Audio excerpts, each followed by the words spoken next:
এবার আবু জেহেল বলতেছে, ও সুমাইয়া, এখনো সময় আছে, তুমি ইসলাম ত্যাগ করো, মুহাম্মাদের ধর্ম ছাড়ো আর আমাদের ধর্মতে ঢুকে পড়ো। সুমাইয়া বলল, না না, কখনো আমি ইসলাম ছাড়তে পারবো না। তার কারণ হচ্ছে মুহাম্মদ সাল্লাল্লাহু আলাইহি ওয়াসাল্লামকে আমি তো বলে দিয়েছি আমার জীবন চলে যাবে, তারপরেও আপনি যে ধর্মের বাণীটা আমাদের কাছে নিয়ে এসেছেন এই ধর্ম আমি ত্যাগ করব না। এবার আবু জেহেল বলল, সুমাইয়া এখনো সময় আছে, তুমি যদি মুহাম্মদ সাল্লাল্লাহু আলাইহি ওয়াসাল্লামের ইসলামটা না ত্যাগ করে আমাদের ধর্মতে না ঢোকো, তোমাকে হত্যা করা হবে। সুমাইয়া বলে, আমার হত্যা হয়ে যেতে পারে, আমি শহীদ হয়ে যেতে পারি, তারপরও আমি কোনো পরোয়া করি না। এবার আবু জেহেল তাকে নিয়ে চলে গেল উত্তপ্ত বালির কাছে, বালির মধ্যে নিয়ে গিয়ে দাঁড়িয়ে রাখলো। উত্তপ্ত বালির মধ্যে অনেক রোদ, এমন তো অবস্থায় তাকে আবু জাহেল বলতেছে, ও সুমাইয়া এখনো সময় আছে, তুমি ইসলাম ছাড়ো আর আমাদের ধর্মতে চলে আসো। কোনোভাবেই যখন সুমাইয়া কথা শুনতেছে না, আবু জাহেল বলল, সুমাইয়ার দুই হাত দুই দিকে টান টান করে ধরো। দুই হাত দুই দিকে টান টান করে ধরা হলো। এবার বলতেছে, সুমাইয়া এখনো সময় আছে, মুহাম্মাদের ধর্ম ছাড়ো আর আমাদের ধর্মতে তুমি ঢুকে পড়ো। সুমাইয়া বলল, কখনো না, এইটা আমি কখনো করতে পারবো না। এবার সুমাইয়ার কাপড় সবগুলো আস্তে আস্তে খুলতে লাগলো, একদম উলঙ্গ করে ফেললো। সুমাইয়া বলতেছে, আমি দুনিয়ার কোনো মর্যাদা চাই না, আমি তো চাই ওই দুনিয়ার, যেই দুনিয়ার ব্যাপারে রাসূল সাল্লাল্লাহু আলাইহি ওয়াসাল্লামের কাছে শুনেছি আমার ইজ্জত হনন হতে পারে, সব কাপড় চোপড় খুলে ফেলতে পারে, আমি কোনো পরোয়া করি না। যেই দিল যেই মন একবার মুহাম্মদ সাল্লাল্লাহু আলাইহি ওয়াসাল্লামকে দেওয়া হয়েছে, যেই দিল মন আমি মুহাম্মদ সাল্লাল্লাহু আলাইহি ওয়াসাল্লামের আল্লাহকে দিয়েছি, জীবন চলে যাবে এরপরও আমি ইসলাম ত্যাগ করব না। সুবহানাল্লাহ। তাহলে জানলাম সুমাইয়া রাদিয়াল্লাহু তাআলা আনহা মহিলা মানুষ হয়ে মুহাম্মদ সাল্লাল্লাহু আলাইহি সাল্লামকে কেমন মহব্বত করতেন, ইসলামটাকে কেমন আঁকড়ে ধরেছেন, নিজের জীবন পর্যন্ত দিয়ে দিয়েছেন, তারপরও বাতিলের কাছে মাথা নত করে নাই। এবার আবু জেহেল বলল, সুমাইয়া তোমার কাপড় খুলে ফেলা হলো, এরপরও যেহেতু তুমি ইসলাম ত্যাগ করবা না, ও দুনিয়ার মানুষ তোমরা দেখে নাও, আবু জেহেল মানুষকে পরিদর্শন করার জন্য হয়তোবা আবু জেহেল সুমাইয়াকে ভয় দেখার জন্য প্রথম অবস্থাতে অনেক ভয় দেখালো, যখন কোনোভাবেই কাজ হয় না এবার একটা বল্লম নিল, নেওয়ার পরে সুমাইয়াকে বলল, শেষবারের মতো বলতেছে, তোমার জীবন কিন্তু আমি নিয়ে নেব, মুহাম্মাদের ধর্ম ছাড়ো আর আমার ধর্মতে চলে এসো। যখন সুমাইয়া বলল, না কখনো হতে পারে না, এবার আবু জেহেল বল্লম দিয়ে প্রহার করতে লাগলো, আঘাত করতে লাগলো সুমাইয়াকে। সুমাইয়া দু চোখের পানি ছেড়ে দিয়ে বলতেছে, আল্লাহ আল্লাহ, জীবনটা চলে যাচ্ছে, আল্লাহ আল্লাহ, এত কষ্ট সহ্য করার মতো না,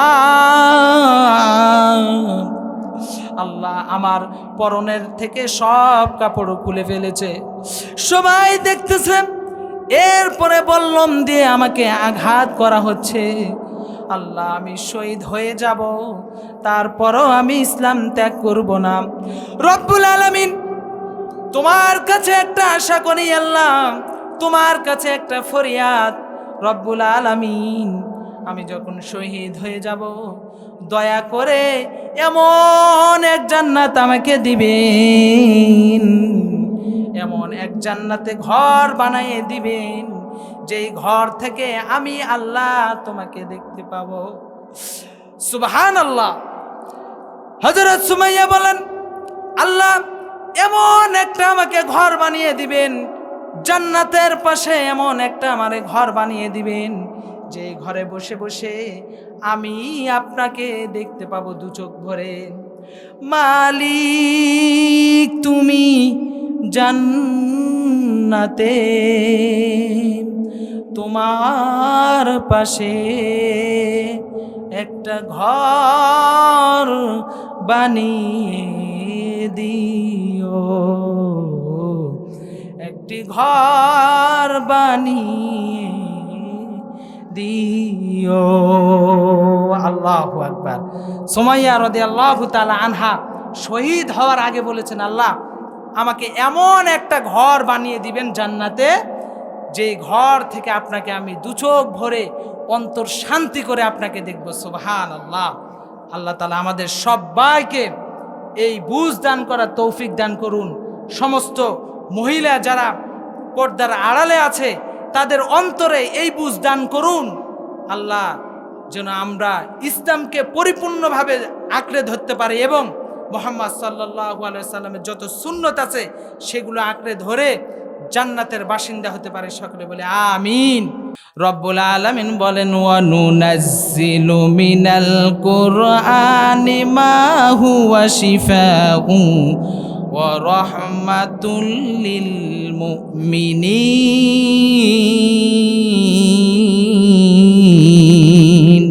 আল্লাহু আকবার। রব্বুল আলামিন বলেন, এই কোরআনটা আমি নাজিল করেছি মানুষের শেফার জন্য। এই কোরআনটা আমি নাজিল করেছি মানুষের ভালোর জন্য। আমরা যেরকম অসুস্থ হলে ডাক্তারের কাছে যাই, সেরকম রব্বুল আলামিন এই কোরআনটা আমাদের শেফা অনুযায়ী প্রিসক্রিপশন হিসেবে পৃথিবীর জমিনে মুসলমানদের উপরে নাজিল করে দিলেন। শুধুমাত্র মুসলমান না, প্রত্যেকটা পৃথিবীর সমস্ত মানব জাতির জন্য এই কোরআনটা আমাদের উপর নাজিল করে দিলেন।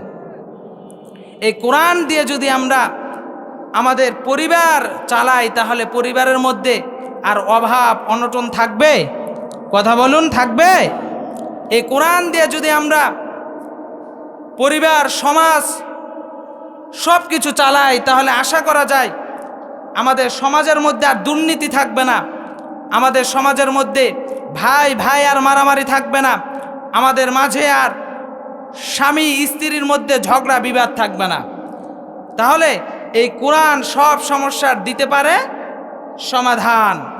সমাধান চাও যদি জীবনে মরণে, ফিরে চাও খুঁজে নাও চোখ রাখো কোরআনে। Everyone solution that dunya and akhirah, go back, have a look to the holy Quran. এই কোরআন সমস্ত সমস্যার সমাধান দিতে পারে। এখন আসুন আমরা কোরআন থেকে কথা শুনব। আজকের আলোচনার বিষয় বা subject matter, I will talk about how was their love of the Prophet Muhammad sallallahu alaihi wasallam। আমরা আজকে জানব যে মুহাম্মদ সাল্লাল্লাহু আলাইহি সাল্লামকে সাহাবীরা কেমন ভালোবাসতেন, কেমন অনুকরণ করতেন, এই সম্পর্কে আমরা জানব। একটা মুরগি যখন বাচ্চা দেয়, তখন মুরগির বাচ্চাকে ধরার জন্য যদি আপনি সামনে অগ্রসর হন, তখন দেখবেন যে মুরগি আপনাকে ঠোকর দেওয়ার জন্য আসতেছে। আবার একটা কুকুর যখন বাচ্চা দেয়, কুকুরের বাচ্চা যখন নিতে যাবেন, তখন দেখবেন কুকুর আপনাকে আক্রমণ করতে আসতেছে। আবার একজন মায়ের কাছে একজন সন্তান অত্যন্ত দামি, সন্তানের জন্য জীবন পর্যন্ত দিয়ে দিতে পারে। আবার আমরা দেখি যে একজন আরেকজন ভালোবাসার জন্য সুসাইড করে, এরকম আমরা দেখি। অর্থাৎ একজনের জন্য আরেকজন জীবন দিতে পারে। সেরকমই ভাবে রাসূল সাল্লাল্লাহু আলাইহি ওয়াসাল্লাম হাদিসে বলেন, লা ইউমিনু আহাদুকুম হাত্তা আকুনা আহাব্বা ইলাইহি মিন ওয়ালিদিহি ওয়া ওয়ালাদিহি ওয়ান নাসি আজমাইন। ততক্ষণ পর্যন্ত তোমরা খাঁটি ইমানদার মুসলমান হতে পারবে না, যতক্ষণ পর্যন্ত তোমরা আমি নবীকে তোমার সন্তান থেকে, তোমার বিবি থেকে, তোমার প্রিয় দল থেকে আমাকে না ভালোবাসবে, ততক্ষণ পর্যন্ত তোমরা খাঁটি মুসলমান হতে পারবে না। এখন আসুন আমরা শুনি যে সাহাবীরা রাসূল সাল্লাল্লাহু আলাইহি সাল্লামকে কেমন ভালোবাসতেন, কেমন অনুসরণ করতেন, কেমন অনুকরণ করতেন। নিজের পিতার থেকে কেমন রসুল সাল্লাল্লাহু আলাইহি সাল্লামকে ভালোবাসতেন। আর আমাদের ভালোবাসা কেমন হওয়া উচিত? আমরা মুখে মুখে শুধু বলি রসুল সাল্লাল্লাহু আলাইহি সাল্লামকে ভালোবাসি, কিন্তু প্রকৃত আমরা ভালোবাসতে পারি না।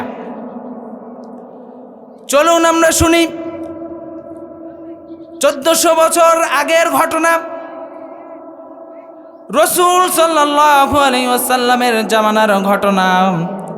রসুল সাল্লাল্লাহু আলাইহি ওয়াসাল্লামের দরবারে দুইজন ব্যক্তি আসলো। একজনের নাম বারা রাদিয়াল্লাহু তাআলা আনহু, আর একজনের নাম হযরত আবু তালহা রাদিয়াল্লাহু তাআলা আনহু।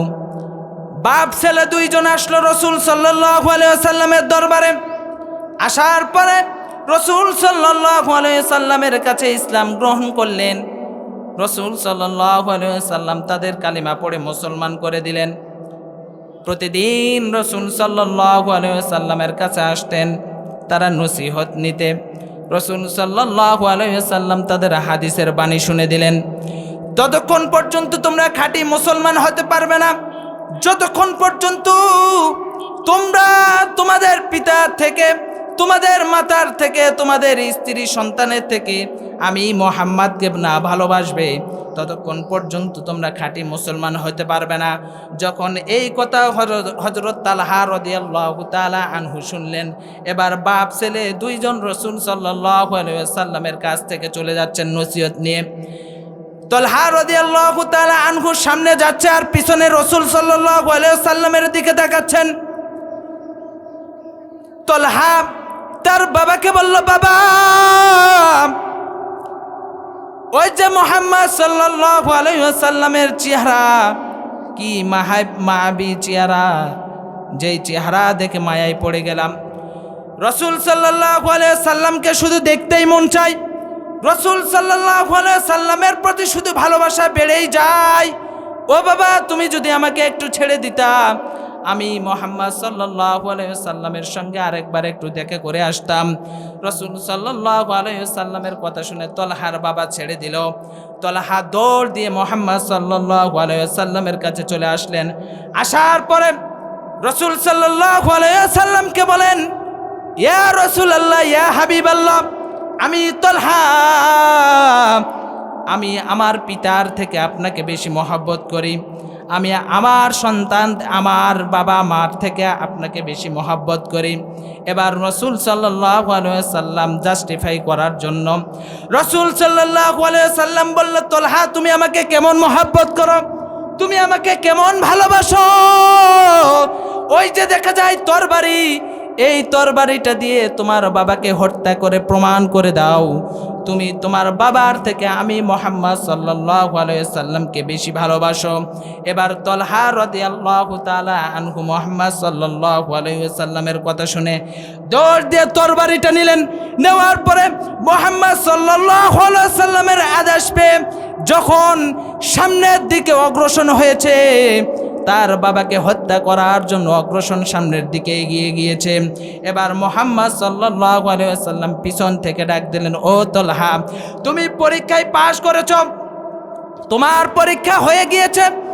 আমি বুঝতে পেরেছি তুমি তোমার পিতার থেকে আমি মুহাম্মদ সাল্লাল্লাহু আলাইহি ওয়াসাল্লামকে বেশি মহব্বত করো। ও তালহা, চলে এসো, চলে এসো, তুমি পরীক্ষায় পাশ করে ফেলেছো। এবার রসুল সাল্লাল্লাহু আলাইহি ওয়াসাল্লামের অন্তরে তো তালহার ভালোবাসা আছেন। দেখতেছে তালহার বাবা প্রতিদিন আসতেছে রসুল সাল্লাল্লাহু আলাইহি ওয়াসাল্লামের কাছে, কিন্তু তালহা আসতেছে না মুহাম্মদ সাল্লাল্লাহু আলাইহি ওয়াসাল্লামের কাছে। এবার তালহার বাবাকে বারাকে মুহাম্মদ সাল্লাল্লাহু আলাইহি ওয়াসাল্লাম জিজ্ঞেস করলো, হে বারা, তোমার সন্তান অনেক দিন হয়ে গেল আমার কাছে আসতেছে না কেন? এবার তালহার বাবা বলল, ইয়া রাসূলুল্লাহ, ইয়া হাবিবাল্লাহ, আমার তালহা কয়েকদিন থেকে অসুস্থ, উঠতে পারতেছে না। এবার রাসূল সাল্লাল্লাহু আলাইহি ওয়াসাল্লাম বললেন, ও তালহার বাবা, আমি তালহাকে দেখতে যাব, চলো চলো তালহাকে দেখতে যাই। তালহাকে দেখতে গেল মুহাম্মদ সাল্লাল্লাহু আলাইহি ওয়াসাল্লাম। তালহাকে দেখে বুঝতে পারলেন তালহার বেশি দিন বাঁচবে না। এবার মুহাম্মদ সাল্লাল্লাহু আলাইহি ওয়াসাল্লাম বললেন, ও তলহার বাবা, তলহা হয়তোবা কিছুদিনের মধ্যে ইন্তিকাল করবে। যদি ইন্তিকাল করে অবশ্যই অবশ্যই তুমি আমাকে জানাবা। তার কারণ হচ্ছে তলহার অন্তরে আমার ভালোবাসা। এই তলহা আমাকে অনেক মহব্বত করে, আর আমিও তলহাকে অনেক মহব্বত করি। আমার তলহা যখন ইন্তিকাল করবে আমাকে জানাবা, আমি তলহাকে নিজে গোসল করাবো, নিজে কাপড় পরিধান করে আমি নিজে তলহার লাশটা কবরে রাখবো। হঠাৎ করে একদিন রাসূল সাল্লাল্লাহু আলাইহি ওয়াসাল্লাম শুনতে পারলেন তলহা ইন্তেকাল করেছেন। রাসূল সাল্লাল্লাহু আলাইহি ওয়াসাল্লাম তাড়াহুড়ো করে বলতেছে, চলো চলো তলহাকের কাছে যাওয়া লাগবে, তাড়াতাড়ি গিয়ে তলহাকে সুন্দরভাবে গোসল দেওয়া লাগবে, তলহাকে গোসল দেওয়া লাগবে। সাহাবীরা বললেন, ইয়া রাসূলুল্লাহ, ইয়া হাবিবাল্লাহ, তলহার তো জানাজা হয়ে গিয়েছে, কবর দেওয়া হয়েছে। রাসূল সাল্লাল্লাহু আলাইহি ওয়াসাল্লাম বললেন, কিভাবে এটা সম্ভব? তার কারণ আমি তো তলহার বাবাকে বলে এসেছি, তলহা যখন ইন্তেকাল করবে অবশ্যই অবশ্যই যেন আমাকে জানা হয়। চলো চলো তলহার বাবার কাছে যাই। তলহার বাবা কেন আমাকে জানালো না?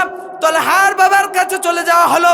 এবার রাসূল সাল্লাল্লাহু আলাইহি ওয়াসাল্লাম জিজ্ঞেস করতেছে, ও তলহার বাবা, কেন আমারে তুমি জানালা না? তলহা যে ইন্তিকাল করেছে কেন আমাকে জানালা? একটা বার তো আমাকে জানানো দরকার ছিল। এবার তলহার বাবা বলল, ইয়া রাসূলুল্লাহ, ইয়া হাবিবাল্লাহ, মৃত্যুর আগে আমার সন্তান যেরকম আপনাকে ভালোবাসতো, মৃত্যুর পরও আপনাকে যেই ভালোবাসাটা বাসে, মৃত্যুর পরও সেই ভালোবাসা বাসে, এর একটা নির্দেশনা দিয়ে দিয়েছে। নির্দেশনা আমরা পেয়েছি। রাসূল সাল্লাল্লাহু আলাইহি ওয়াসাল্লাম বললেন, কিভাবে? আমাকে যে ভালোবাসে মৃত্যুর পরও সেটা কিভাবে ভালোবাসে একটু আমাকে বলো। তলহার বাবা বলল, যখন আপনি এই কথা বলে গিয়েছিলেন আমি তলহার কাছে গল্প করছিলাম যে রাসূল সাল্লাল্লাহু আলাইহি ওয়াসাল্লাম এই কথা বলেছে। এবার তলহা আমাকে বলেছে, বাবা, আমি যদি দিনের বেলা ইন্তিকাল করি তাহলে আমার মুহাম্মদ সাল্লাল্লাহু আলাইহি ওয়াসাল্লামকে জানাবা, আর যদি আমি রাতে ইন্তিকাল করি তাহলে আমার নবীকে জানানো দরকার নাই। কেন কেন জানানোর দরকার নাই?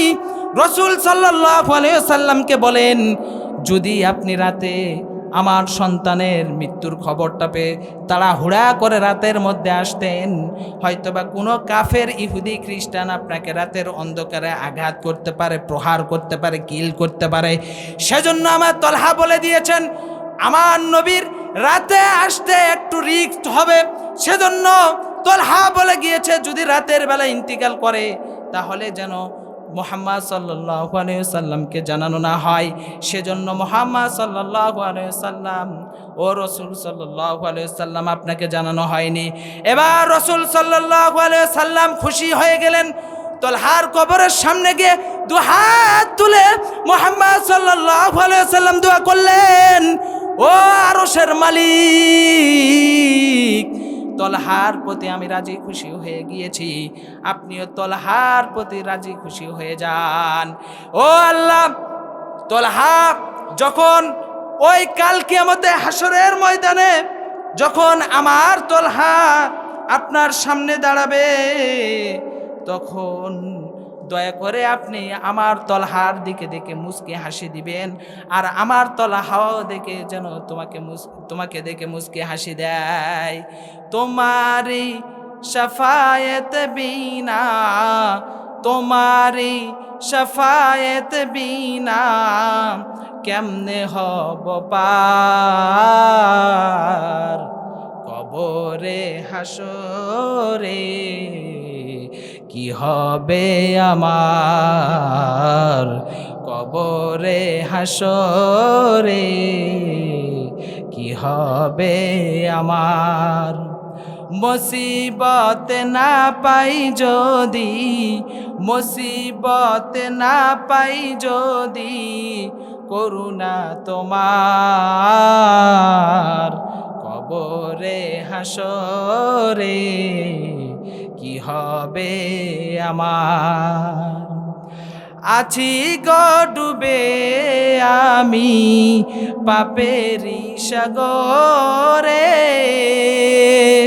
না জানি কি হবে ও পারে হাসরে, তোমারি শাফায়েত বিনা, তোমারি শাফায়েত বিনা কেমনে হব পার কবরে হাসরে, কি হবে আমার কবরে হাসরে, কি হবে আমার। আমাদের ইচ্ছা নাই যে মৃত্যুর পরে রসুল সাল্লাল্লাহু আলাইহি সাল্লামের শাফায়েত আমরা পাই? আশা জাগে না আমাদের? আল্লাহ তাআলা সবাইকে মৃত্যুর পরে যেন রসুল সাল্লাল্লাহু আলাইহি সাল্লামের শাফায়েত না তৌফিক দান করে, সকলে বলে আমিন। তাহলে আমরা জানলাম রসুল সাল্লাল্লাহু আলাইহি সাল্লামকে নিজের পিতার থেকে বেশি ভালোবাসেছেন,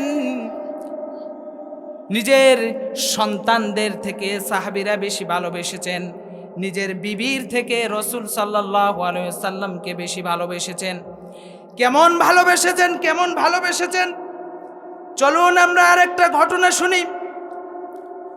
হযরত জুলাইব নামক এক সাহাবী ছিলেন, অত্যন্ত কালো আর খাটো, অত্যন্ত গরিব একজন সাহাবী ছিলেন। রসুল সাল্লাল্লাহু আলাইহি সাল্লামের সঙ্গে সব সময় ঘোরাফেরা করতেন, কাছে থাকতেন। অত্যন্ত গরিব থাকার কারণে খাবারের কোনো ব্যবস্থা ছিল না। এত গরিব, মাথায় দেওয়ার মতো কিছু ছিল না। রসুল সাল্লাল্লাহু আলাইহি সাল্লামের পাশে থাকতেন, মাঝে মধ্যে ইট মাথায় দিয়ে ঘুমাইতেন। রসুল সাল্লাল্লাহু আলাইহি সাল্লাম আবার মাঝে মাঝে ডাকতেন, ও জুলাইব আসো আসো, আমরা একসঙ্গে খাই, একসঙ্গে খাবার খাই। জুলাইব অত্যন্ত লজ্জাশীল ছিল। জুলাইব অত্যন্ত লজ্জাশীল থাকার কারণে কারোর কাছে হাত পাতত না। রসুল সাল্লাল্লাহু আলাইহি সাল্লাম তাকে মাঝে মধ্যে ডেকে ডেকে তাকে খাওয়াইতেন। এবার রসুল সাল্লাল্লাহু আলাইহি সাল্লাম মনে মনে উপলব্ধি করতে পারলেন, মনে মনে থিঙ্ক করলেন, চিন্তা করলেন, জুলাইবের বিয়ের বয়স হয়ে গিয়েছে, জুলাইব হয়তোবা বিয়ে করবে কিন্তু আমাকে বলতে পারতেছে না। এবার জুলাইব মসজিদের মধ্যে আছে। রসুল সাল্লাল্লাহু আলাইহি সাল্লাম জুলাইবকে ভরা মজলিসের মধ্যে ডেকে ডেকে বললেন, ও জুলাইব তুমি বিবাহ করবে নাকি? জুলাইব চুপ করে আছে, কোনো কথা বলে না। আবার রসুল সাল্লাল্লাহু আলাইহি সাল্লাম পরদিন জুলাইবকে ডাকলেন, ও জুলাইব তুমি বিবাহ করবে নাকি? জুলাইব এরপরও কোনো কথা বলে না, চুপ করে আছে, পিন টপ একদম সাইলেন্ট, কোনো কথা বলে না। এবার 3 দিনের বেলা রসুল সাল্লাল্লাহু আলাইহি সাল্লাম জুলাইবকে ডেকে ডেকে বললেন, জুলাইব রে তুমি বিবাহ করবা নাকি, আমাকে বলো বলো। এবার 3 দিনের বেলা জুলাইব বলে, ইয়া রাসূলুল্লাহ, ইয়া হাবিবাল্লাহ, আমি বিবাহ কিভাবে করব? আমার তো কোনো অর্থ সম্পদ নাই, বউকে খাওয়ানোর মতো কোনো টাকা পয়সা নাই, আমি কিভাবে বিয়ে করব? আমার ইচ্ছা জায়গা বিয়ে করতে, কিন্তু আমার সামর্থ্য নাই বউ চালার মতো।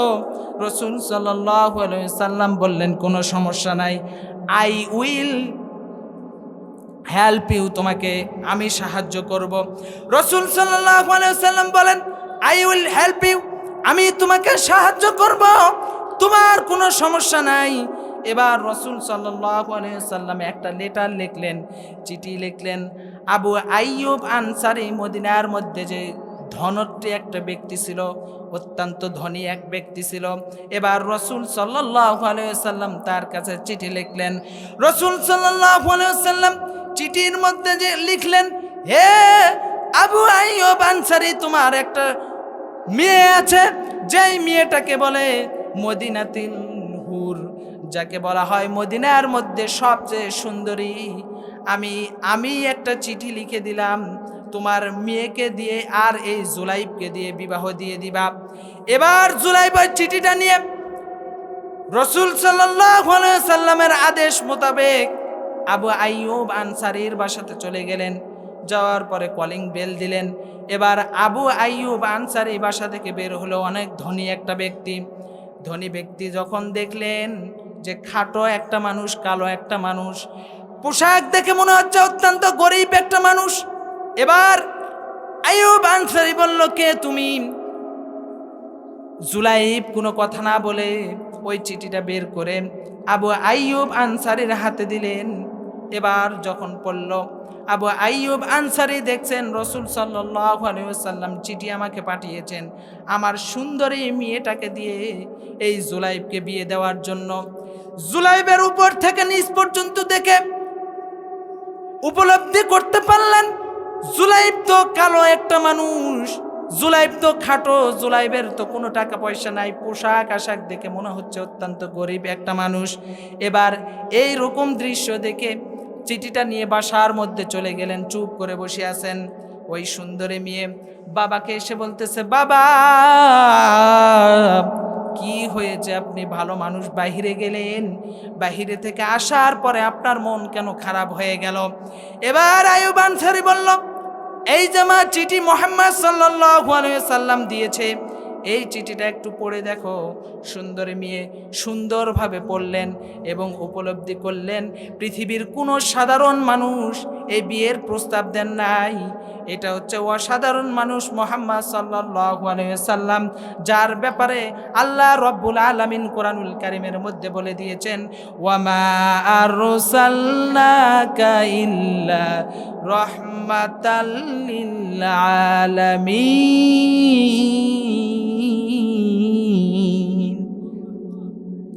যার ব্যাপারে আল্লাহ রাব্বুল আলামিন কোরআনুল কারীমের মধ্যে বলে দিয়েছেন, সেই লোক নিজে ঘটক হয়ে বিয়ের প্রস্তাব দিয়েছেন।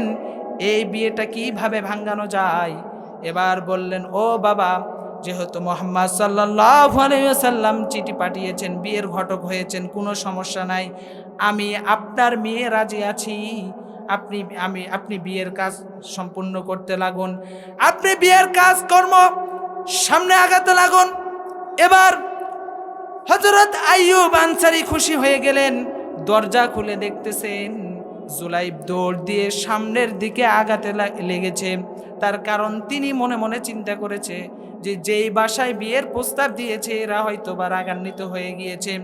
এবার পিছন থেকে আইয়ুব আনসারী জুলাইবকে ডেকে বলল, ও জুলাইব, সামনে এসো, মুহাম্মদ সাল্লাল্লাহু আলাইহি সাল্লামকে গিয়ে বলবা যে আমার মেয়ে রাজি হয়ে গিয়েছে বিয়ের জন্য। সুবহানাল্লাহ। শুধুমাত্র মুহাম্মদ সাল্লাল্লাহু আলাইহি সাল্লামের কথা শুনে অত্যন্ত ধনীর একটা মেয়ে গরিব একটা সাহাবীর সঙ্গে, যার কোনো ব্যাকগ্রাউন্ড ভালো নেই, যে কোনো সৌন্দর্যের দিক থেকে নেই, যার কোনো টাকা পয়সা নেই, যার কোনো চেহারা নেই, যার কোনো অর্থ সম্পদ নাই, শুধুমাত্র মুহাম্মদ সাল্লাল্লাহু আলাইহি সাল্লামের আদেশ পেয়ে বিয়েতে রাজি হয়ে গিয়েছে। এবার জুলাইব দৌড় দিয়ে মুহাম্মদ সাল্লাল্লাহু আলাইহি সাল্লামের কাছে চলে গেলেন। যাওয়ার পরে খুশি হয়ে গেলেন, মুহাম্মদ সাল্লাল্লাহু আলাইহি সাল্লামকে বললেন, ইয়া রাসূলুল্লাহ, ইয়া হাবিবাল্লাহ, আমি অত্যন্ত খুশি হয়ে গিয়েছি। কেন খুশি, কেন খুশি? এবার জুলাইব বলে, ইয়া রাসূলুল্লাহ, ইয়া হাবিবাল্লাহ, ওই আবু আইয়ুব আনসারী বিয়ের জন্য রাজি হয়ে গিয়েছে, তার মেয়েকে দিয়ে বিবাহ দেওয়ার জন্য রাজি হয়ে গিয়েছে। আমাকে বলেছে বিয়ের কাজ কর্ম আগাতে, আমার কাছে তো কোনো টাকা নাই, আমি কিভাবে আমার বইয়ের গহনা কিনবো, কিভাবে আমার বইয়ের জন্য সাজগোজ করার জন্য যেগুলো লাগে সেগুলো কিনবো, আমার কাছে তো কোনো টাকা নাই। এবার মুহাম্মদ সাল্লাল্লাহু আলাইহি ওয়াসাল্লাম বললেন, কোনো চিন্তা নাই, উসমান রাদিয়াল্লাহু তাআলা আনহুর কাছে চলে যাও, আমার কথা বলবা, বলার পরে তার থেকে টাকা নিয়ে ওই টাকা দিয়ে তুমি বিবাহের কাজ সম্পন্ন করবা, বিবাহের যেগুলো বাজার লাগে সেগুলো কিনবা, তোমার বইয়ের জন্য যা কিছু লাগে সেগুলো কিনবা। এবার হযরত উসমান রাদিয়াল্লাহু তাআলা আনহুর কাছে হযরত জুলাইব চলে গেলেন। যাওয়ার পরে বললেন, আমাকে বিবাহের জন্য রাসূল সাল্লাল্লাহু আলাইহি ওয়াসাল্লাম তোমাকে কিছু টাকা দিতে বললেন। হযরত উসমান রাদিয়াল্লাহু তাআলা আনহু কিছু টাকা দিলেন। এই টাকাগুলো নিয়ে বাজারে চলে গেল। যাওয়ার পরে বাজার পুরাটা তন্ন তন্ন করে খুঁজতেছে, আমার বইয়ের জন্য আমি কি কিনবো, কোন লেহেঙ্গাটা কিনবো, আমার বইয়ের জন্য কোন শাড়িটা কিনবো, আমার বইয়ের জন্য কোন কানের ফুলটা কিনবো, আমার বইয়ের জন্য কোন নাক ফুলটা কিনবো, আমার বইয়ের জন্য কোন কসমেটিকটা কিনবো। এইভাবে ঘুরতেছে, সে চিন্তা করতেছে আমার বইয়ের জন্য শাড়ি কিনবো নাকি আমার বইয়ের জন্য লেহেঙ্গা কিনবো। এইভাবে যখন পাইচারি করতে লেগেছে, এমন সময় আল্লাহ রসুলের এক সাহাবী এলান করে দিল, কে কোথায় আছো তাড়াতাড়ি বের হয়ে যাও। রসুল সাল্লাল্লাহু আলাইহি ওয়াসাল্লাম আদেশ দিয়েছে, যার যা কিছু আছে তাই নিয়ে বের হয়ে যাও, জিহাদের ময়দানে যাওয়া লাগবে। এবার হযরত জুলাইব মনে মনে চিন্তা করল, আমার নবী যুদ্ধের ময়দানে যাবে আর আমি জুলাইব নতুন বউ নিয়ে বাসার মধ্যে থাকব, এইটা কিভাবে হইতে পারে। এবার জুলাইব মনে মনে চিন্তা করলো, আমি যদি এইভাবে রসুল সাল্লাল্লাহু আলাইহি সাল্লামের কাছে যাই, রসুল সাল্লাল্লাহু আলাইহি সাল্লাম আমারে অনুমতি দিবে না, তার কারণ আমাকে তো বিবাহের জন্য অনুমতি দিয়েছে। রসুল সাল্লাল্লাহু আলাইহি সাল্লাম হয়তোবা আমারে বলবে, যাও তোমাকে যাওয়া লাগবে না, তুমি বিবাহ করো, নতুন বউ নিয়ে সময় কাটাও। জুলাইব মনে মনে চিন্তা করলো, রসুলের কাছে যাওয়া যাবে না। বিবাহের টাকা যেগুলো হযরত উসমান রাদিয়াল্লাহু তাআলা আনহু দিয়েছিলেন, সেই টাকাগুলো দিয়ে একটা ঘোড়া কিনলেন আর একটা তরবারি কিনলেন। এইগুলো যুদ্ধের ময়দানে কাজে লাগাবেন সেজন্য কিনলেন। কালো একটা রুমাল মুখের মধ্যে বাঁধলেন, যুদ্ধের ময়দানে চলে গেলেন। যুদ্ধ শুরু হয়ে গেল, যুদ্ধ শেষ হয়ে গেল। এবার রসুল সাল্লাল্লাহু আলাইহি ওয়াসাল্লাম সাহাবীদের ডেকে ডেকে বলেন, ও সাহাবীরা রে, কে কোথায় আছো, যাও যাও যাও, তোমরা আশেপাশে খোঁজ করে দেখো আমার কোন কোন সাহাবী শহীদ হয়েছে। একে একে সব শহীদকে আমার নবীর সামনে আনা হলো। রসুল সাল্লাল্লাহু আলাইহি ওয়াসাল্লাম দেখতেছে। এবার সাহাবীরা বললেন, ইয়া রাসূলুল্লাহ, ইয়া হাবিবাল্লাহ, একটা লাশ আছে, যেই লাশের মুখের মধ্যে কালো কাপড় বাঁধা, আমরা এখনো বুঝতে পারতেছি না, শনাক্ত করতে পারতেছি না সেই লাশটা কার। রাসূল সাল্লাল্লাহু আলাইহি ওয়াসাল্লাম বললেন, যাও যাও যাও, ওই লাশটা আমার কাছে এনে দেখো, আমার কাছে লাশটা আনো। রাসূল সাল্লাল্লাহু আলাইহি ওয়াসাল্লামের কাছে লাশটা আনা হলো। এবার কালো কাপড়টা মুখ থেকে নামিয়ে দেখছেন রাসূল সাল্লাল্লাহু আলাইহি ওয়াসাল্লামের সাধারণ কোনো সাহাবী নয়, রাসূল সাল্লাল্লাহু আলাইহি ওয়াসাল্লামের কলিজার টুকরা হযরত জুলাইব রাদিয়াল্লাহু তাআলা আনহু। সুবহানাল্লাহ। তাহলে ভাবুন ভাবুন, রাসূল সাল্লাল্লাহু আলাইহি ওয়াসাল্লাম বিবাহের অনুমতি দিয়েছেন, যাও যাও তোমার নতুন বউ নিয়ে তুমি সময় কাটাও। রাসূল সাল্লাল্লাহু আলাইহি ওয়াসাল্লামকে মহব্বত করার কারণে, রাসূল সাল্লাল্লাহু আলাইহি ওয়াসাল্লামকে ভালোবাসার কারণে নিজের সন্তানকে, নিজের স্ত্রীকে, নিজের বিবাহের সময়টাকে শেষ করে দিয়ে, সেগুলো একদিকে ফেলে দিয়ে রাসূল সাল্লাল্লাহু আলাইহি ওয়াসাল্লাম যেই অনুমতি দিয়েছেন, যেই আদেশ দিয়েছেন মুহাম্মদ সাল্লাল্লাহু আলাইহি ওয়াসাল্লাম, সেইটা বাস্তবায়ন করার জন্য সব কিছু ফেলে দিয়ে রাসূল সাল্লাল্লাহু আলাইহি ওয়াসাল্লামের আদেশ অনুযায়ী যুদ্ধের ময়দানে চলে গিয়েছে। আল্লাহু আকবার। তাহলে ভাবুন, হযরত মুহাম্মদ সাল্লাল্লাহু আলাইহি সাল্লামের সাহাবীরা যারা ছিলেন তারা কেমন ছিলেন আর আমরা কেমন। আমাদেরকে যদি বলা হয় যে চলো মুহাম্মদ সাল্লাল্লাহু আলাইহি সাল্লামের ইসলাম রক্ষা করার জন্য, মুহাম্মদ সাল্লাল্লাহু আলাইহি সাল্লামকে কটূক্তি করেছে, মুহাম্মদ সাল্লাল্লাহু আলাইহি সাল্লামের ইজ্জত রক্ষা করার জন্য, আল্লাহ তাআলার সম্মান রক্ষা করার জন্য চলো আমরা জিহাদের ময়দানে যাই, আমাদের কাউরে পাওয়া যাবে না। কারণ আমাদের ঈমানটা দুর্বল। আমরা মুখে বলি যে রাসূল সাল্লাল্লাহু আলাইহি ওয়াসাল্লামকে আমরা মহব্বত করি প্রাণ থেকে, আমরা আমাদের স্ত্রীকে বেশি ভালোবাসি, আমরা আমাদের সন্তানকে বেশি ভালোবাসি, আমরা আমাদের দলকে বেশি ভালোবাসি। কিন্তু যখন দেখা যাবে যে আমার স্ত্রী শরীয়ত বিরোধী কোনো কাজ করতেছে, আমার স্ত্রী এমন কোনো কাজ করতেছে যেটা মুহাম্মদ সাল্লাল্লাহু আলাইহি ওয়াসাল্লামের পরিপন্থী, তখন আমরা আর কথা বলতে পারবো না। তার কারণ আমরা মুহাম্মদ সাল্লাল্লাহু আলাইহি ওয়াসাল্লামকে বেশি ভালোবাসি। মুহাম্মদ সাল্লাল্লাহু আলাইহি সাল্লামকে যতটুকু ভালোবাসার দরকার তার থেকে আমরা স্ত্রীকে বেশি ভালোবাসি। আর যখন আমরা এগুলো কথা বলি যে ভাই আপনার দল থেকে আপনার মুহাম্মদ সাল্লাল্লাহু আলাইহি সাল্লাম নবীকে, প্রাণের নবীকে বেশি ভালোবাসা লাগবে, তখন তো বলে যে হুজুর এগুলো কথা বলা যাবে না। তার কারণ এগুলো তো রাজনীতি হয়ে যাবে, এগুলো বলা যাবে না। আবার অনেক সুশীল সমাজ আমাদের বলে হুজুর এগুলো কথা বলা যাবে না। খাবার আগে যে দস্তরখানা বিছানো লাগে সেইটা বলেন এইটা সুন্নত, খাবার আগে দস্তরখানা বিছানো এইটা যে সুন্নত নবীর সেইটা বলেন, আবার খাবার শেষে যে মিষ্টি খাওয়া সুন্নত সেইটা বলেন সেইটা সুন্নত। যারা শুধুমাত্র মনে করে খাবার আগে দস্তরখানা বিছানো সুন্নত, আবার যারা মনে করে শুধুমাত্র খাবার শেষে মিষ্টি পান করা সুন্নত, ওই সুশীল সমাজকে আমি জানিয়ে দিতে চাই ও ভাই, খাবার আগে দস্তরখানা বিছানো শুধু সুন্নত নয়, খাবার শেষে মিষ্টি খাওয়া শুধু সুন্নত নয়।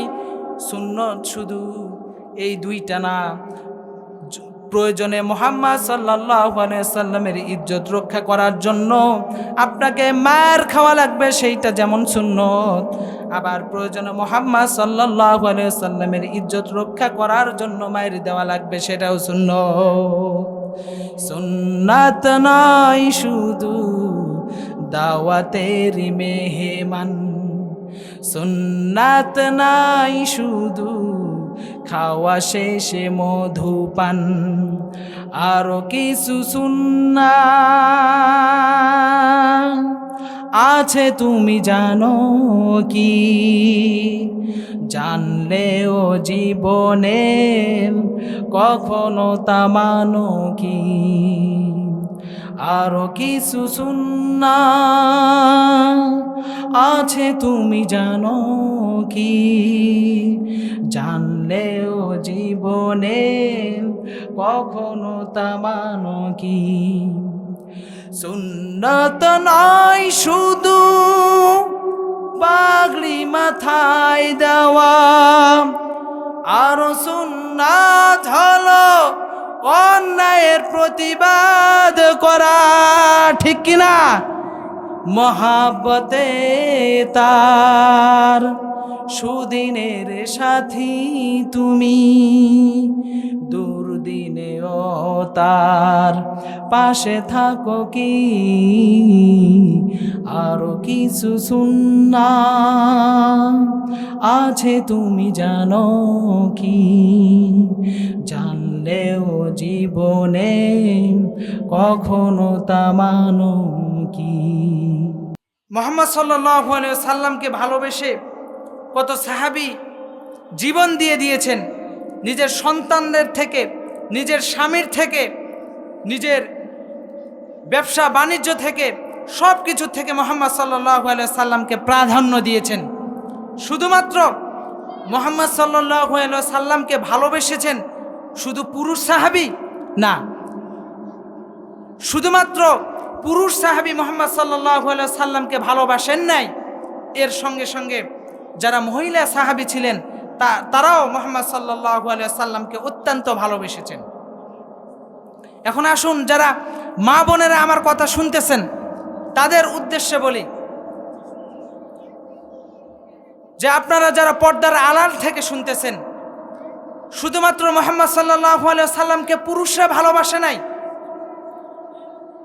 মহিলা সাহাবীরাও মুহাম্মদ সাল্লাল্লাহু আলাইহি সাল্লামকে অত্যন্ত ভালোবাসতেন।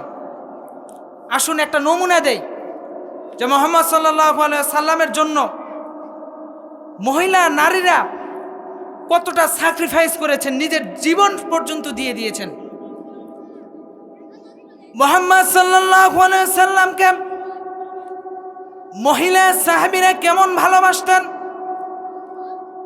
যখন মুহাম্মদ সাল্লাল্লাহু আলাইহি সাল্লাম আল্লাহ রাব্বুল আলামিনের কোরআনুল কারীমের কথা শুনেন, কুল ইন কুনতুম তুহিব্বুনাল্লাহা فاتبعوني يحببكم الله ويغفر لكم ذنوبكم। যখন মুহাম্মদ সাল্লাল্লাহু আলাইহি ওয়াসাল্লাম বলেন, তোমরা যদি আল্লাহ রাব্বুল আলামিনকে ভালোবাসতে চাও তাহলে সর্বপ্রথম তোমরা আমাকে ভালোবাসবে, আমার অনুসরণ আমার অনুকরণ করবে। যদি আমার অনুসরণ আমার অনুকরণ তোমরা করো তাহলে আল্লাহ রাব্বুল আলামিন তোমাদেরকে ভালোবাসবে। কেমন ভালোবেসেছেন মুহাম্মদ সাল্লাল্লাহু আলাইহি সাল্লামকে, কেমন ভালোবেসেছেন আল্লাহ রাব্বুল আলামিনকে। যখন সুমাইয়া রাদিয়াল্লাহু তাআলা আনহা শহীদ হবেন এমন তো অবস্থায়, মহিলা মানুষ যখন ইসলাম গ্রহণ করে, মুহাম্মদ সাল্লাল্লাহু আলাইহি ওয়াসাল্লামকে যখন নিজের জীবনটা দিয়ে দেন, উৎসর্গ করে দেন, যখন কালেমা পড়ে লা ইলাহা ইল্লাল্লাহু মুহাম্মাদুর রাসূলুল্লাহ, আল্লাহ তাআলা এক, যখন এই কথা মনের মধ্যে উপলব্ধি করতে পেরেছেন, যখন শাহাদাতের বাক্যটা পড়ে ফেলেছেন, এবার আবু জেহেল বলতেছে, ও সুমাইয়া এখনো সময় আছে, তুমি ইসলাম ত্যাগ করো, মুহাম্মাদের ধর্ম ছাড়ো আর আমাদের ধর্মতে ঢুকে পড়ো। সুমাইয়া বলল, না না, কখনো আমি ইসলাম ছাড়তে পারবো না। তার কারণ হচ্ছে মুহাম্মদ সাল্লাল্লাহু আলাইহি ওয়াসাল্লামকে আমি তো বলে দিয়েছি আমার জীবন চলে যাবে, তারপরেও আপনি যে ধর্মের বাণীটা আমাদের কাছে নিয়ে এসেছেন এই ধর্ম আমি ত্যাগ করব না। এবার আবু জেহেল বলল, সুমাইয়া এখনো সময় আছে, তুমি যদি মুহাম্মদ সাল্লাল্লাহু আলাইহি ওয়াসাল্লামের ইসলামটা না ত্যাগ করে আমাদের ধর্মতে না ঢোকো, তোমাকে হত্যা করা হবে। সুমাইয়া বলে, আমার হত্যা হয়ে যেতে পারে, আমি শহীদ হয়ে যেতে পারি, তারপরও আমি কোনো পরোয়া করি না। এবার আবু জেহেল তাকে নিয়ে চলে গেল উত্তপ্ত বালির কাছে, বালির মধ্যে নিয়ে গিয়ে দাঁড়িয়ে রাখলো। উত্তপ্ত বালির মধ্যে অনেক রোদ, এমন তো অবস্থায় তাকে আবু জাহেল বলতেছে, ও সুমাইয়া এখনো সময় আছে, তুমি ইসলাম ছাড়ো আর আমাদের ধর্মতে চলে আসো। কোনোভাবেই যখন সুমাইয়া কথা শুনতেছে না, আবু জাহেল বলল, সুমাইয়ার দুই হাত দুই দিকে টান টান করে ধরো। দুই হাত দুই দিকে টান টান করে ধরা হলো। এবার বলতেছে, সুমাইয়া এখনো সময় আছে, মুহাম্মাদের ধর্ম ছাড়ো আর আমাদের ধর্মতে তুমি ঢুকে পড়ো।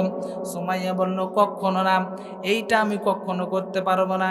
এবার সুমাইয়ার কাপড় সবগুলো আস্তে আস্তে খুলতে লাগলো, একদম উলঙ্গ করে ফেললো। সুমাইয়া বলতেছে, আমি দুনিয়ার কোনো মর্যাদা চাই না, আমি তো চাই ওই দুনিয়ার, যেই দুনিয়ার ব্যাপারে রাসূল সাল্লাল্লাহু আলাইহি ওয়াসাল্লামের কাছে শুনেছি আমার ইজ্জত হনন হতে পারে, সব কাপড় চোপড় খুলে ফেলতে পারে, আমি কোনো পরোয়া করি না। যেই দিল যেই মন একবার মুহাম্মদ সাল্লাল্লাহু আলাইহি ওয়াসাল্লামকে দেওয়া হয়েছে, যেই দিল মন আমি মুহাম্মদ সাল্লাল্লাহু আলাইহি ওয়াসাল্লামের আল্লাহকে দিয়েছি, জীবন চলে যাবে এরপরও আমি ইসলাম ত্যাগ করব না। সুবহানাল্লাহ।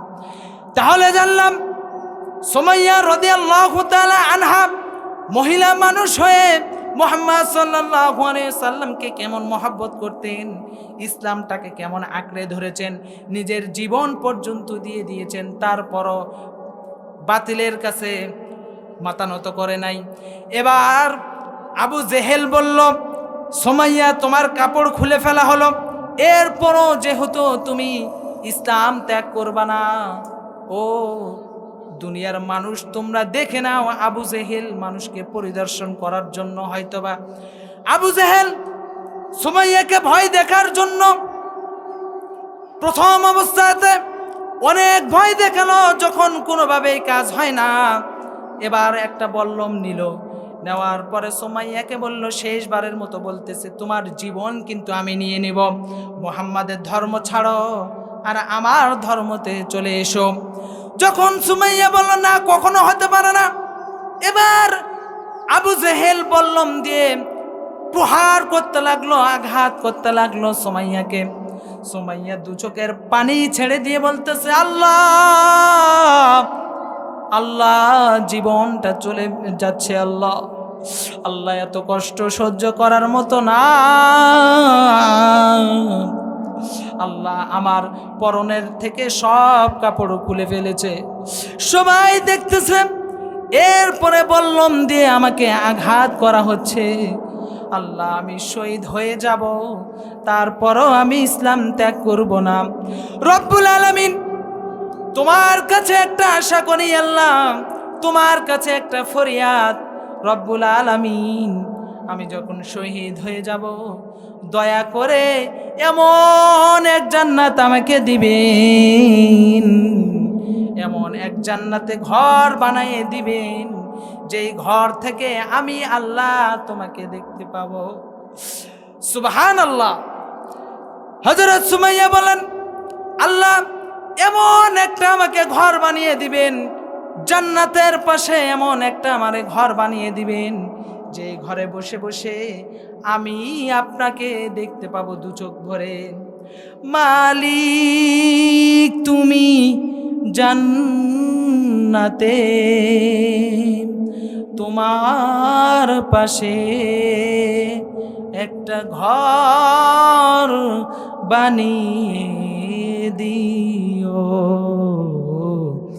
একটি ঘর বানিয়ে দিও। আল্লাহু আকবার।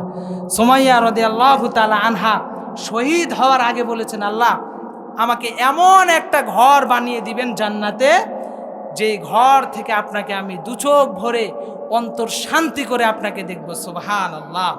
আল্লাহ তাআলা আমাদের সবাইকে এই বুঝ দান করার তৌফিক দান করুন। সমস্ত মহিলা যারা পর্দার আড়ালে আছে তাদের অন্তরে এই বুঝ দান করুন আল্লাহ, যেন আমরা ইসলামকে পরিপূর্ণভাবে আঁকড়ে ধরতে পারি এবং মুহাম্মদ সাল্লাল্লাহু আলাইহি সাল্লামের যত সুন্নত আছে সেগুলো আঁকড়ে ধরে জান্নাতের বাসিন্দা হতে পারে। সকলে বলে আমিন।